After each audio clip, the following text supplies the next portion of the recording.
Il y a 4,5 milliards d'années, dans sa course pour devenir une planète, cette sphère bleue et scintillante a réussi à se placer parmi les vainqueurs. Mais la compétition a été rude. Il a fallu surmonter le chaos et des collisions d'une extrême violence. Au moment de la formation de la Terre, les roches et les pierres se précipitaient dans un bruit assourdissant, à une vitesse supérieure à celle de voitures entrant en collision. Après avoir fait preuve d'une persévérance incroyable, elle s'est placée dans le système solaire, à un endroit où il était possible que se développent des océans, des continents et la vie.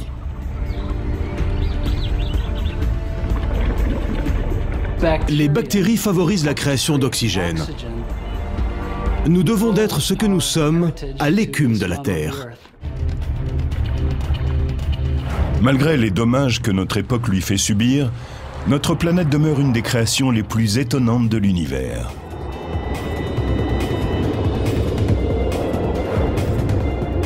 Embarquons à bord du vaisseau Terre.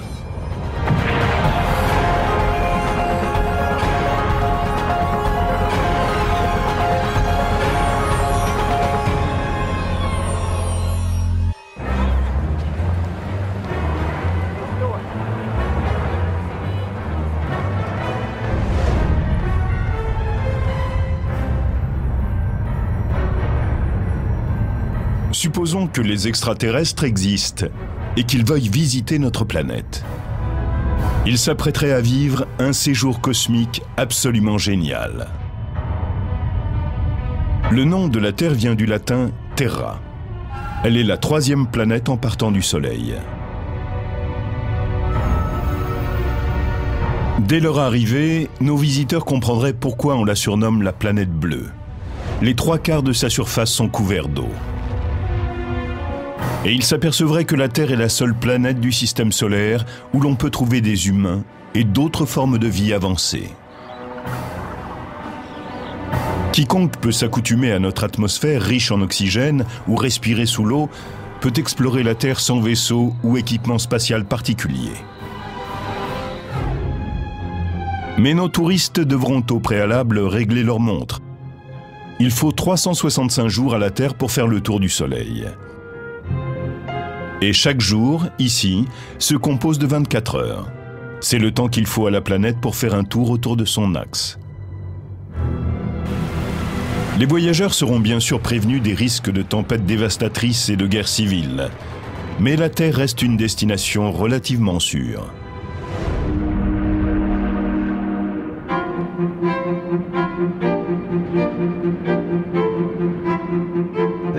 La Terre est une planète très particulière, de même qu'une Porsche n'est pas n'importe quelle voiture. Elle s'est formée au bon endroit dans le système solaire. C'est la seule, à notre connaissance, où les plantes et les animaux puissent vivre à l'état naturel. Donald Brownlee, astronome réputé, a consacré sa carrière à résoudre les mystères qui entourent l'origine de la Terre. Une véritable quête cosmique. Il dit que la Terre a joué le jeu à fond dans la compétition pour devenir une planète où pourraient exister des formes de vie. Mais il ajoute aussi que le parcours était semé de dangers et de rebondissements. La Terre est passée par beaucoup d'épreuves avant de devenir ce qu'elle est aujourd'hui. Et surtout, elle a eu beaucoup de chance. Il y a 4,5 milliards d'années, un coin de l'univers a vécu un feu d'artifice aux dimensions colossales. Une énorme étoile, encore jeune, s'est désintégrée en une supernova. L'explosion de cette étoile a pu provoquer un effondrement gravitationnel qui a donné naissance au Soleil.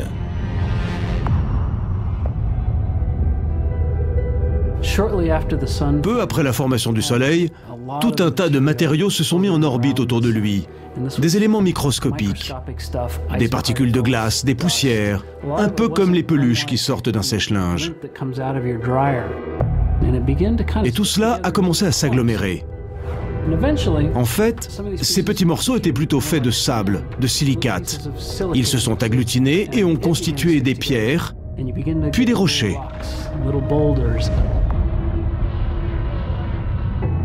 Les rochers deviennent plus gros et commencent à entrer en collision. Et quand deux objets se fracassent l'un contre l'autre, la force de gravité les maintient ensemble.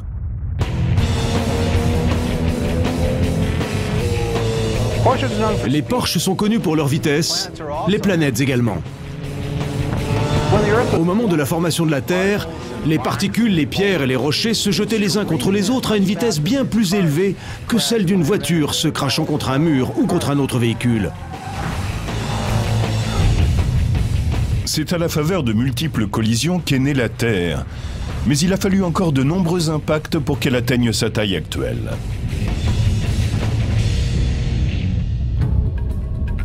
Pour mieux comprendre ce processus, Peter Schultz et son ancien étudiant, Seiji Sugita, tentent de recréer un impact en utilisant un canon à lancer vertical, le EMS Vertical Guns Range, ou AVGR, au centre de recherche EMS de la NASA. Dans une pièce vaste comme un grand magasin, se trouve un énorme canon à gaz léger qui ressemble plutôt à un missile balistique. Le canon à lancer vertical envoie des projectiles sur des cibles précises à l'intérieur d'une chambre sous vide. Grâce à ce canon qui peut tirer sous un angle différent, l'expérience est très proche de ce qui s'est produit à la surface de la Terre il y a 3,5 milliards d'années.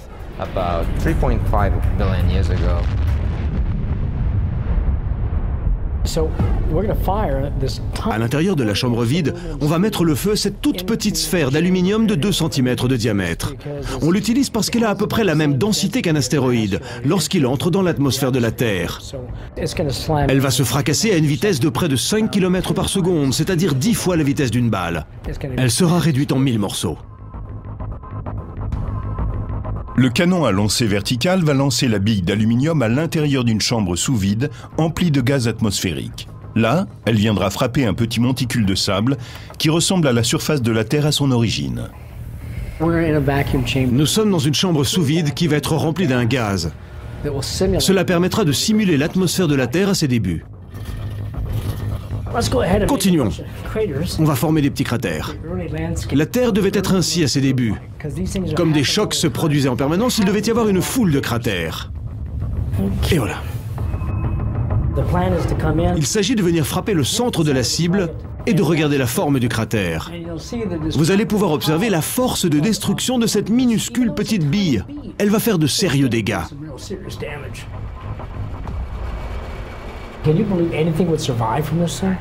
Des caméras à vitesse accélérée vont enregistrer l'impact. Schultz et Sugita surveillent avec inquiétude un moniteur situé hors de portée du canon. Ça, c'est la partie du travail qui me tue.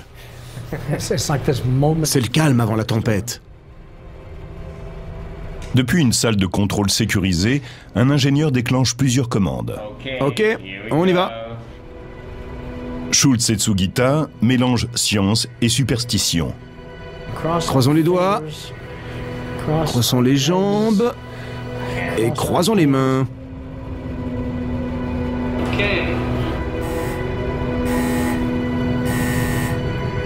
C'est ça qui me rend dingue.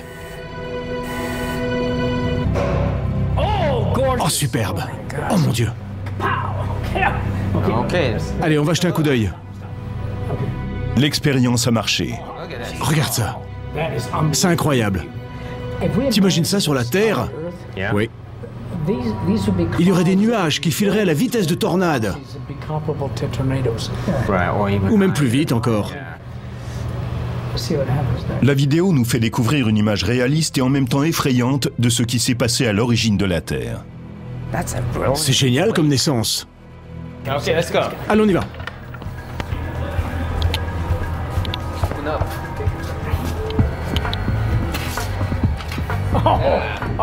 Oh bon sang. C'est absolument superbe. Il y a de sérieux dégâts. Imaginez que ce soit un astéroïde qui se soit fracassé sur la Terre et qui ait formé ce large cratère. Cela a dû se produire bien des fois et l'endommager sérieusement. C'est un exemple à petite échelle de ce qui a dû se produire à l'origine.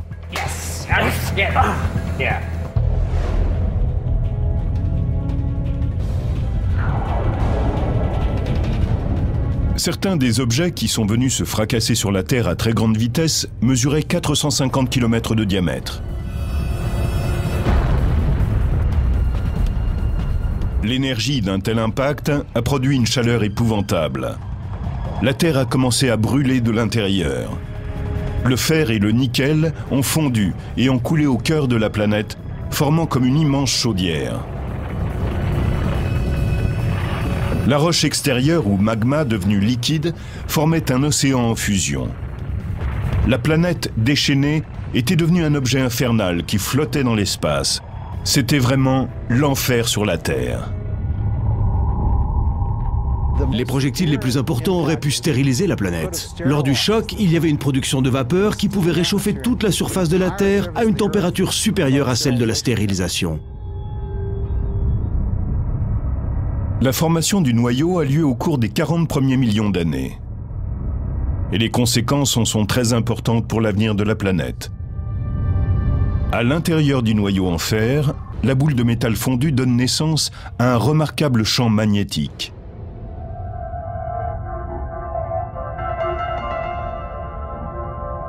C'est ce qui a permis à la Terre d'être habitable. Tout ce fer qui s'est déplacé au centre de la planète a formé un noyau solide qui produit un champ magnétique qui lui-même entoure et protège la planète. Sans ce champ magnétique, la Terre serait un désert sans air, dépourvu de vie. Le vent propulserait par rafale des matériaux venus du Soleil qui passeraient à proximité de la Terre à une vitesse d'1 million de kilomètres à l'heure et pourraient réduire notre atmosphère à néant en quelques millions d'années. Heureusement, le champ magnétique de la Terre détourne la course des vents et protège notre air. Malgré cela, la violence et le chaos continuent à s'abattre sur la planète. Au-dessus du noyau terrestre en fer, le manteau de roche est entré en fusion et a donné naissance aux volcans qui sont apparus à la surface, déversant de la lave et des substances toxiques. Et les collisions ont continué. Et c'est peut-être un de ces chocs qui a changé le cours de l'histoire et le destin de l'humanité.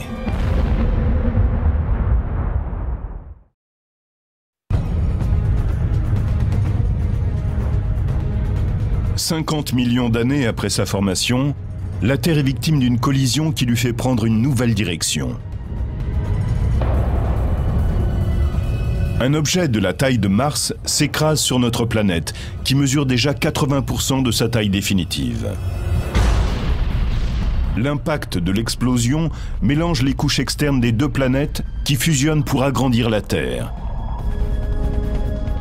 Et une partie des débris restants se réunit pour constituer notre Lune.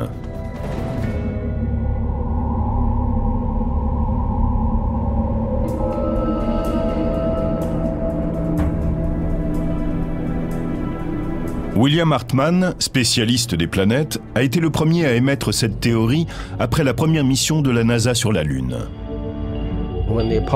Quand les astronautes d'Apollo ont rapporté des pierres de la Lune, nous avons pu étudier leur composition. On a découvert qu'elles étaient semblables à la lave que l'on trouve sur Terre. Ce qui nous permet de dire que le matériau de la Lune et celui de notre planète sont très similaires. Sa proximité avec la Lune donne à la Terre, alors en plein développement, un avantage décisif. C'est la Lune qui est à l'origine des saisons. À certaines périodes de l'année, le pôle Nord est tourné vers le Soleil, puis c'est le tour du pôle Sud. Et c'est la Lune qui assure cette inclinaison. Grâce à la force de gravité, le phénomène est constant. C'est elle qui tient le tout. Après la collision qui a donné naissance à la Lune, notre planète faisait plus de 90% de sa masse définitive. La formation des planètes est comme une sorte de compétition biologique. Les corps se cognent les uns contre les autres à des vitesses parfois fulgurantes.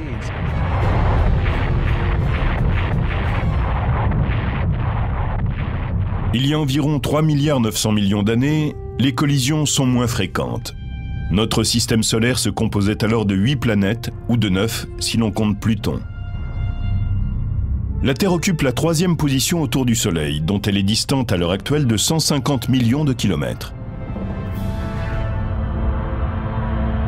Les planètes ne s'aiment pas. À cause de la gravitation, elles n'arrêtent pas de s'attirer et de se repousser. Ainsi, l'espace entre elles demeure constant et elles occupent une place précise par rapport au Soleil. Les objets qui ne sont pas devenus des planètes sont comme des réfugiés en quête d'asile. Des astéroïdes, composés de roches et de fer, gravitent maintenant dans la fameuse ceinture située entre Mars et Jupiter. Des comètes composées de glace, de poussière et de roches ont trouvé demeure dans la ceinture de Kuiper, au-delà de l'orbite de Neptune. D'autres ont migré vers le nuage d'Oort, situé à 1,5 milliard de kilomètres de la Terre.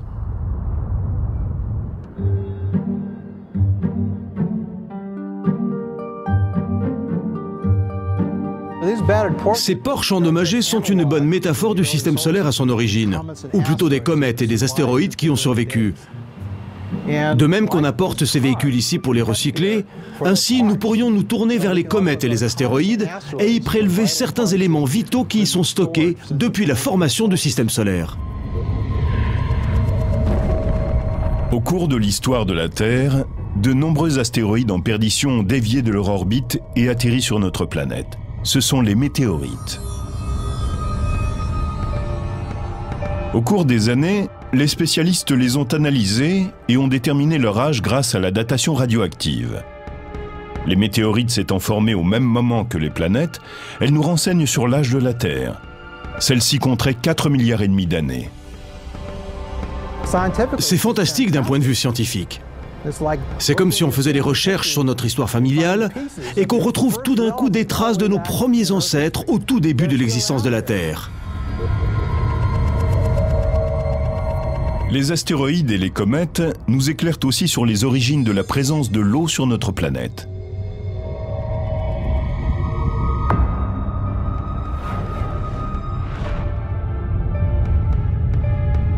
Il y a 3,9 milliards d'années, la Terre, en se refroidissant, a formé une mince croûte de silicate au-dessus de son manteau et de son noyau de fer et de nickel.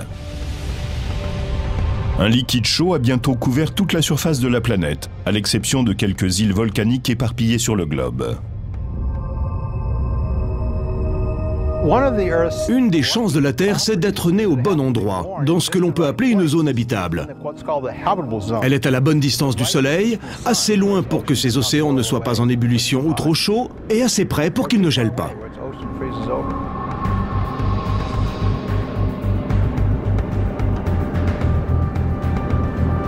Mais où la Terre a-t-elle trouvé toute cette eau? Selon certains, elle viendrait des volcans qui existent depuis la naissance de la planète.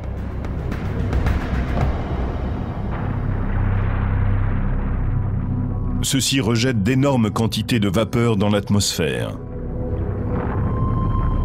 Quand la Terre s'est refroidie, la vapeur s'est condensée en pluie et c'est ainsi que la planète a été approvisionnée en eau. Mais d'où venait cette vapeur d'eau émise par les volcans?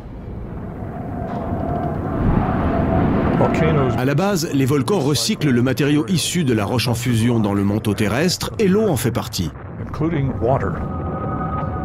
Mais ce n'est pas vraiment de l'eau nouvelle, en ce sens qu'elle était présente auparavant dans les océans et qu'elle apparaît alors pour la seconde fois.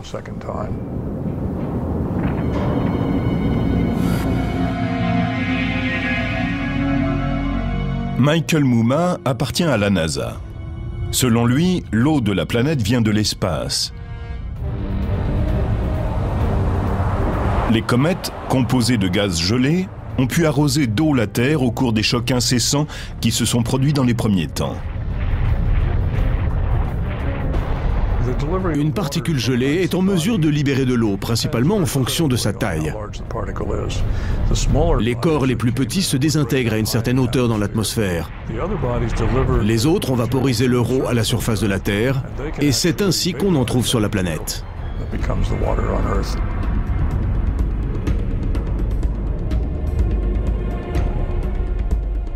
Mumma essaie de déterminer si l'eau d'une comète a la même composition que celle de la Terre.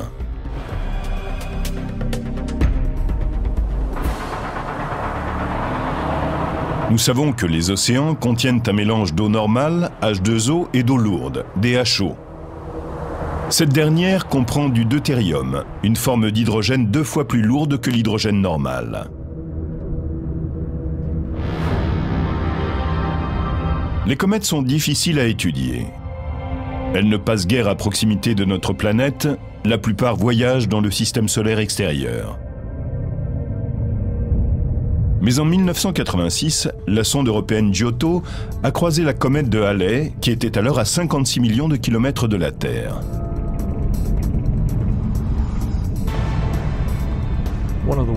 Pour analyser des échantillons, nous envoyons des spectromètres de masse parmi les débris qui se détachent d'une comète en activité. Ainsi, nous pouvons en mesurer les gaz de façon très précise. C'est ce que nous avons fait avec la comète de Halley. L'eau de cette comète est similaire à celle de la Terre. Pourtant, celle qui avait été analysée jusqu'ici comprenait 2 fois plus d'eau lourde que nos océans.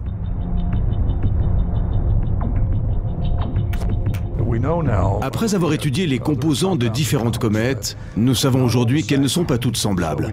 Par conséquent, nous ne savons pas si la comète de Halley était vraiment représentative.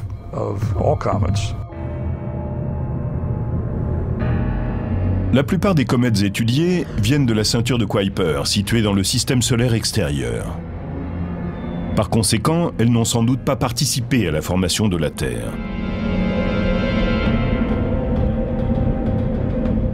Mais le télescope Gemini North, à Hawaï, en a découvert récemment dans un endroit inattendu.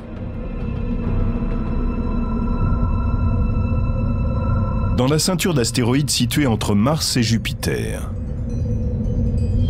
L'eau de ces corps plus chauds et contenant de la glace est peut-être semblable à celle de la Terre, car ils ont pris naissance dans le système solaire interne plus proche du Soleil. Un nouvel indice nous amène à penser que ces comètes inattendues pourraient avoir apporté autre chose que de l'eau à notre planète. Elles y ont peut-être semé les bases mêmes de la vie.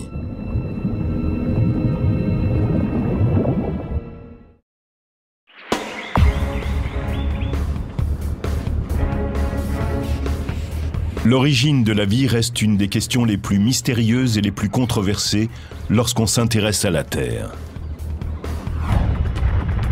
Une chose est certaine, il y a 3,9 milliards d'années, les hommes n'auraient pas pu y vivre très longtemps. Son atmosphère était alors constituée de dioxyde de carbone, de vapeur d'eau et d'un peu de nitrogène, mais il n'y avait pas d'oxygène. Des formes de vie primitives ont-elles pu malgré tout survivre dans cet environnement? Nous n'avons pas de preuve qu'il existait une forme de vie il y a 4,3 milliards d'années, mais on pense que les conditions étaient réunies pour que ce soit possible.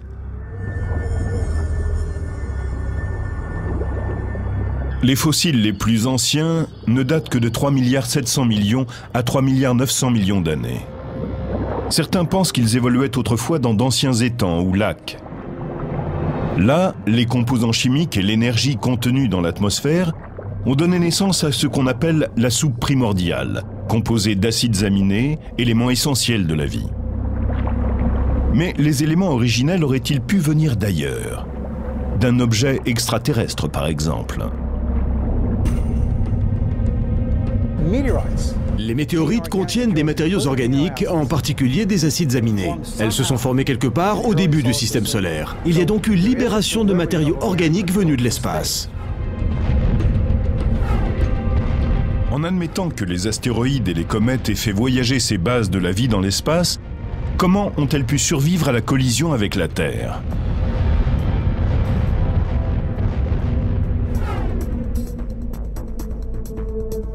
Revenons au centre de recherche de la NASA. Peter Schultz et Seiji Sugita y mènent une autre expérience de pointe avec leur canon à lancer vertical. Ils espèrent avoir un jour la confirmation que météorites et comètes ont libéré sur Terre les ingrédients essentiels à la vie. Nous essayons de voir quelles sont les chances de survie de ces éléments vitaux. Ont-ils pu être apportés sur Terre à travers l'espace, ce qui aurait permis d'ensemencer une planète où régnaient des conditions favorables? Les comètes et les astéroïdes ont probablement apporté des éléments essentiels à la naissance de la vie sur Terre. Et les impacts ont aussi rendu la surface terrestre et l'environnement plus favorables. Leurs expériences montrent que les météores contenaient des composés de carbone. Certains d'entre eux ont peut-être généré les bases de la vie. Mais il faut continuer les recherches. Là, il entre dans l'atmosphère et il commence à s'enflammer. Beaucoup de scientifiques pensent toujours que les premières formes de vie étaient des organismes unicellulaires vivant dans les océans. Mais aujourd'hui, des biologistes vont dénicher les descendants de nos premiers ancêtres dans les endroits les plus inhabitables de la planète.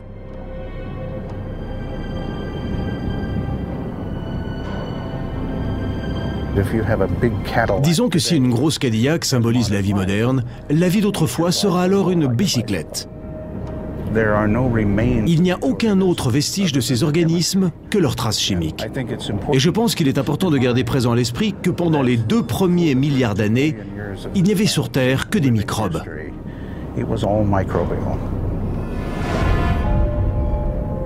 Kenneth Nilsson est un véritable chasseur de microbes. Il parcourt la planète pour trouver les formes les plus ténues de la vie primitive.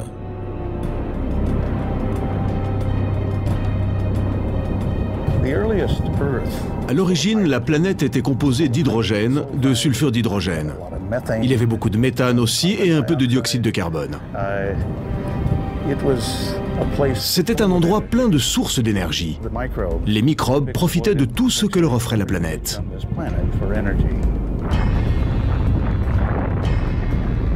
Certains ont douté que ces formes de vie primitives, extrémophiles ou thermophiles, puissent survivre dans des environnements extrêmes. Disons que lorsqu'une grosse météorite frappait la Terre, la température montait jusqu'à 40 degrés. C'est parfait pour les extrémophiles. Or, une des choses que nous savons, c'est que les plus vieux organismes que nous ayons sur Terre, c'est-à-dire ceux qui sont les plus proches de notre premier ancêtre commun, sont tous des organismes thermophiles. Cela prouve bien que la vie a pu évoluer à de très hautes températures.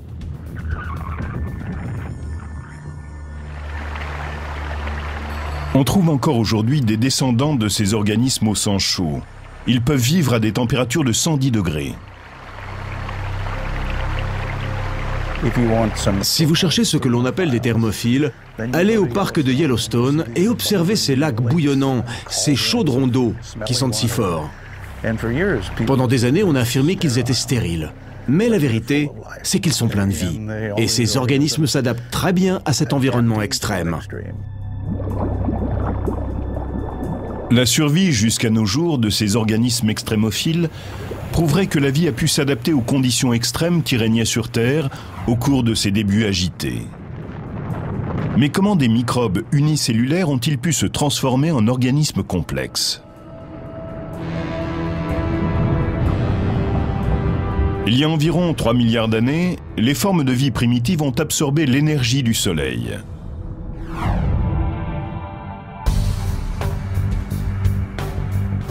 Les microbes sous-marins ont créé un pigment vert, la chlorophylle. Grâce à celle-ci, ils ont capté la lumière du soleil et converti par une réaction chimique le dioxyde de carbone et l'eau en nutriments. Ce processus, qu'on appelle la photosynthèse, a permis aux bactéries de se multiplier et de donner naissance à une des plus anciennes espèces terrestres, les cyanobactéries, appelées autrefois algues bleues.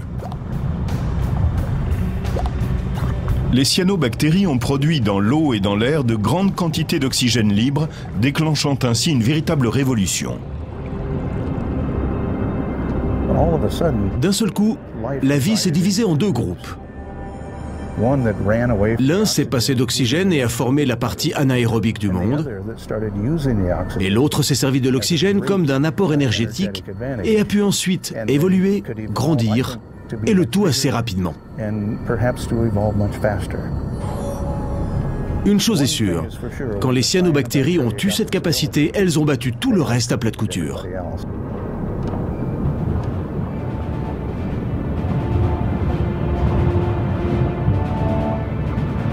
Grâce aux cyanobactéries, la vie a pu rapidement se diversifier et devenir plus complexe. Sans ces bactéries, il n'y aurait pas d'oxygène moléculaire et par voie de conséquence, les plantes, les animaux et les humains ne se seraient jamais développés.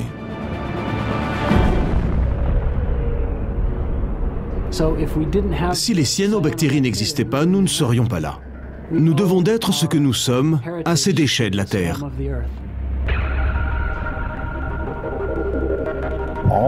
Nous avons tous la même origine. Nous avons tellement de choses en commun avec les bactéries. Il n'y a aucun doute à ce sujet.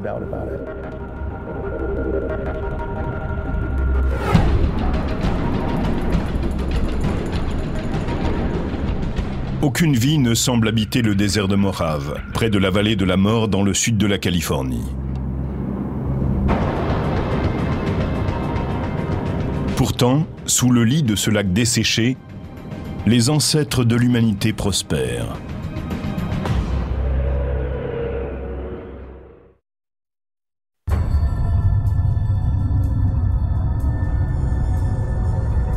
Les formes de vie primitives ont pu s'adapter et perdurer malgré des conditions extrêmes.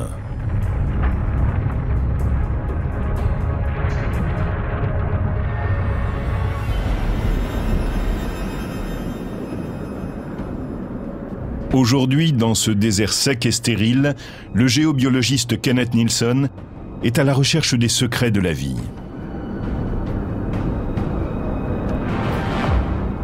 Il a découvert que des organismes microbiens prospéraient encore dans certains endroits dits inhabitables. Quand vous observez ce paysage, vous voyez une foule de tunnels ou de monticules.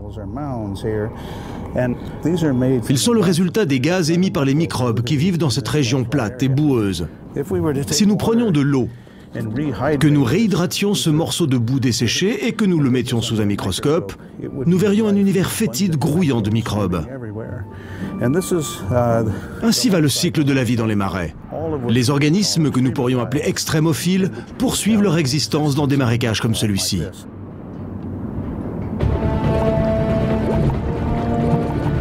Les microbes ont régné sans rival pendant la majeure partie de l'histoire de la Terre. Ils ont révolutionné la planète et ouvert la voie à des myriades d'espèces complexes. Mais c'est l'apparition de terres immergées qui leur a permis de trouver un nouvel habitat. On pense que les continents ont commencé à émerger il y a 4 milliards d'années. La pression exercée par les plaques tectoniques a généré de la chaleur et une nouvelle roche est apparue, plus légère que celle qui formait le fond des océans.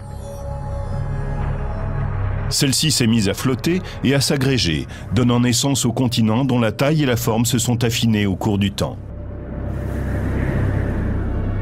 Ce sont ces vastes continents qui ont permis à la Terre de développer ce qui la caractérise, des formes de vie très complexes.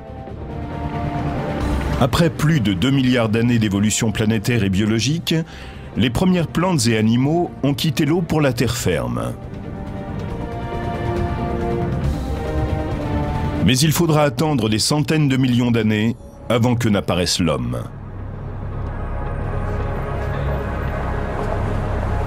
Petit à petit, celui-ci a assis son pouvoir sur la planète, et la Terre, désormais, ne sera plus jamais la même. Dans le système solaire, c'est elle qui offre à l'homme l'écosystème qui lui convient le mieux. 5 continents et d'innombrables îles abritent 6 milliards d'hommes.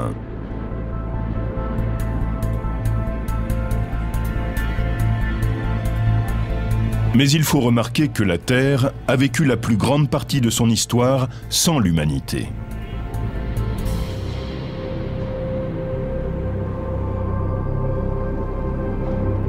L'histoire de la planète a été comparée par un savant à une journée de 24 heures dans laquelle l'homme serait apparu au cours des 2 dernières secondes.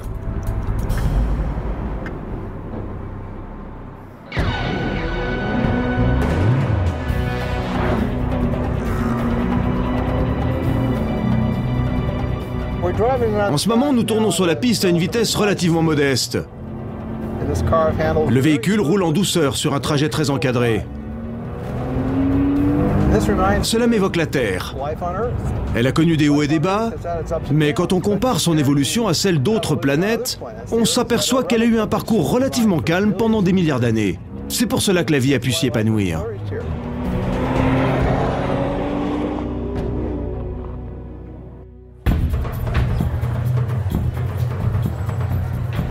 Mais aujourd'hui, ce sont les hommes qui tiennent la barre. Et le vaisseau Terre pourrait bien retourner au tumulte de son origine. Les humains, après une évolution faite de tâtonnements, sont parfaitement adaptés à la planète.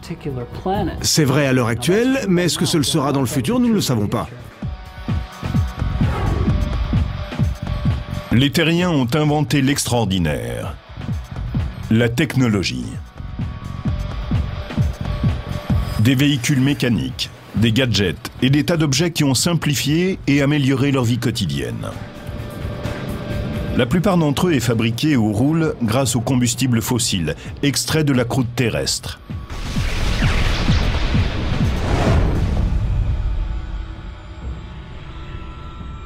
Mais ces innovations récentes ont bouleversé la planète.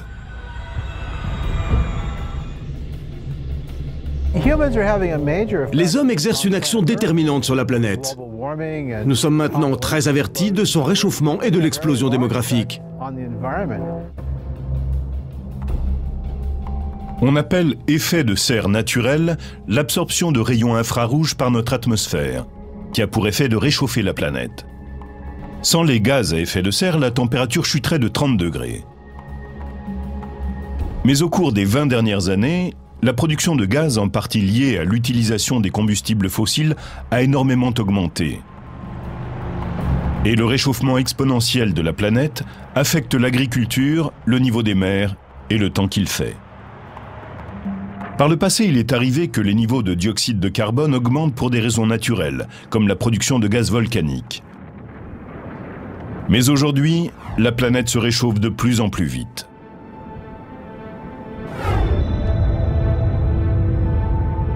Pour observer cette évolution dramatique, il suffit de voyager dans certaines zones peu peuplées de la planète. Ici, l'avenir de l'humanité est très compromis.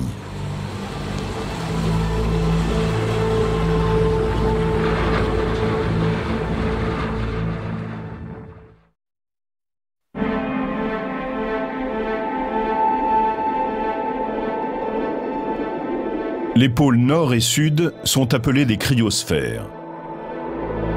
Autrement dit, ce sont des régions où l'eau se présente à l'état solide, sous forme de banquise, de neige et de glace. Les pôles contribuent à réguler le climat et le niveau des eaux sur le globe. Walid Abdalati, un spécialiste de la NASA, fait des recherches sur les étendues gelées.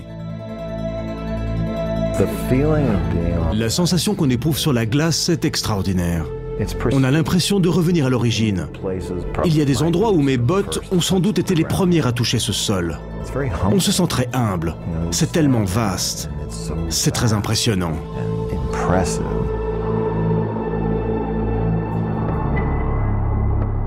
Mais les scientifiques, comme le professeur Abdalati, observent depuis un certain temps le rétrécissement de la banquise. La cause de ce phénomène est simple. La glace et la neige étant blanches, elles renvoient la lumière du soleil et refroidissent la planète. Au contraire, les océans absorbent la lumière du soleil et le globe se réchauffe. La banquise en fondant donne naissance à des étendues d'eau qui absorbent donc la lumière du soleil et activent ainsi le réchauffement de la planète, ce qui accélère la fonte des glaces. C'est un cercle vicieux.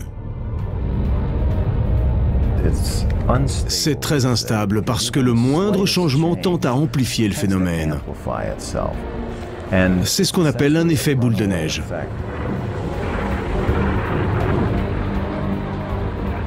Les calottes polaires sont en péril.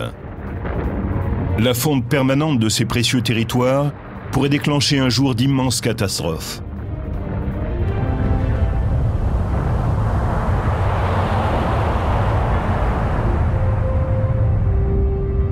Au pôle sud, les terres de l'Antarctique contiennent 70% des réserves d'eau de la Terre. Les banquises qui les recouvrent retiennent la glace, tel un barrage, mais elle se fragilise. Elle était restée solide pendant 12 000 ans, mais en 2002, la plateforme glaciaire Larsen B s'est effondrée en l'espace de 5 semaines. Certains prédisent qu'au pôle Nord, l'océan Arctique sera entièrement en eau durant l'été d'ici 40 à 60 ans. Ces températures élevées sont liées à des variations naturelles, mais l'homme y contribue aussi très largement. Nous savons que l'activité humaine provoque le réchauffement de l'environnement, ce qui a pour effet de diminuer la couverture glaciaire. Au Groenland, le glacier Jakobshavn, un de ceux qui dérivent le plus vite, file maintenant comme un cheval emballé. À l'heure actuelle, il avance à la vitesse de 1,50 m par heure, ce qui, croyez-moi, est très rapide pour un glacier. Le pire scénario serait que tous ces glaciers se mettent à fondre et libèrent des masses de glace dans la mer. Cela élèverait son niveau d'environ 1 mètre. Et dans les régions côtières, il faudrait déplacer des millions et des millions de gens.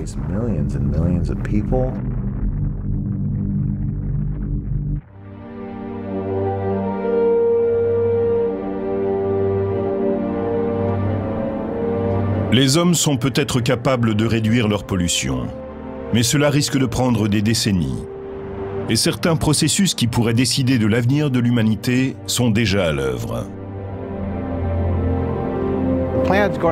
La planète poursuit son évolution.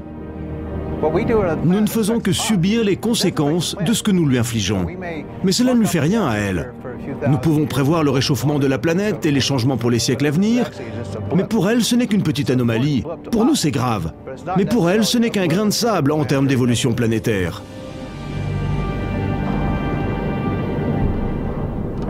Donald Brownlee et son collègue Peter Ward ont analysé les signes de vitalité de la planète et leur pronostic est triste. La Terre, en tant que lieu de vie pour les animaux et les hommes, est proche de la fin. Pourquoi? Parce que le Soleil est en expansion et son rayonnement augmente. Le principal danger qui menace les formes de vie avancées que nous connaissons, c'est que le Soleil s'agrandit légèrement. Il faut donc s'attendre à ce que le dioxyde de carbone disparaisse presque entièrement de l'atmosphère. Ce serait la fin de l'âge des plantes et des animaux.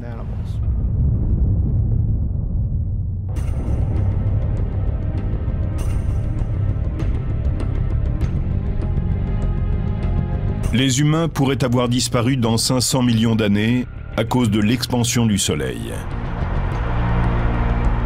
Mais nous aurons vécu une belle aventure. Avant de s'éteindre, l'espèce humaine aura sans doute vécu plus longtemps que toute autre espèce complexe, grâce à sa capacité à s'adapter et à transformer son environnement.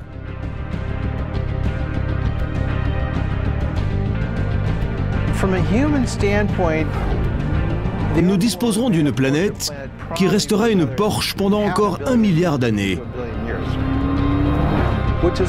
Ce qui est énorme à l'échelle humaine.